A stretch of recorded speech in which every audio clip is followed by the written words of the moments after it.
when the Edmonton Oilers divorced Stuart Skinner. Ooh, is it suicide starting Stuart Skinner, or is it stuicide?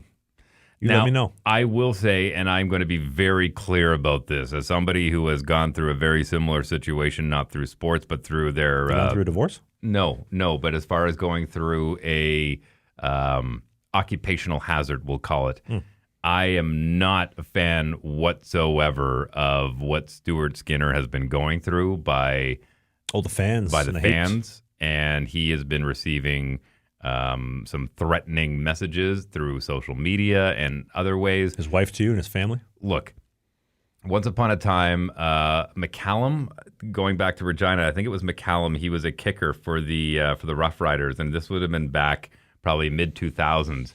He missed a crucial field goal in the playoffs that had them get knocked out. And the fans got together and got a dump truck to fill it full of manure, a.k.a. Back to the Future Biff Henderson style, and dumped it on his front lawn. Which...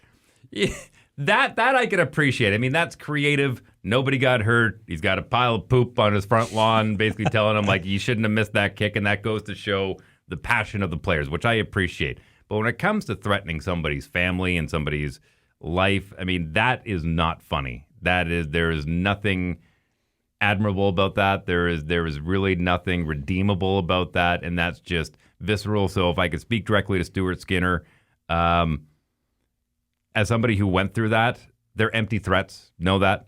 These are just angry people who... Bunch of cowards. Yeah, they're cowards who don't know any other way to express their feelings, and they lash out in the worst possible way. So I hope that you can find solace and know that your family's safe. We appreciate you and your humanity, and that is the most important thing. Your family is most important, bar none. Well, and he single-handedly kept this podcast alive the 2 years. We're giving us stuff to talk about every single week. Well, listen, and I know we've been very critical, but we've been very critical on a playing perspective, and I don't think it even needs to be said out loud. We would never cross that line, and it's unfortunate that some people are feeling that there is no line, and it's really disheartening from a social aspect. Well, and there's a lack of respect and understanding, because you get these schmoes who are unrespect worthy that have never played the game and don't actually understand. Like, I played basically the Mickey Mouse Pro League in the FPHL, but that was professional hockey. That was hard for me to get to. It was very difficult for me to even crack open the door, let alone you go 4 levels higher than the National League, where you're playing with the best of the best of the best. You're a top 64 goalie in the world. So I know that even though, as a consumer and an armchair quarterback in our interrogation room studios every single Sunday, I'm not the biggest fan of Skinner's game. He's a way better goalie than I was. He makes more money than me. He's got a better mustache than me. He's got better brand deals than me. He's got a wife, and I'm single as a Pringle now. He's got a lot of things going for him. And Stu, to your wife and to your family, hope everything's okay. Yeah, it's just it's disheartening. You know who does...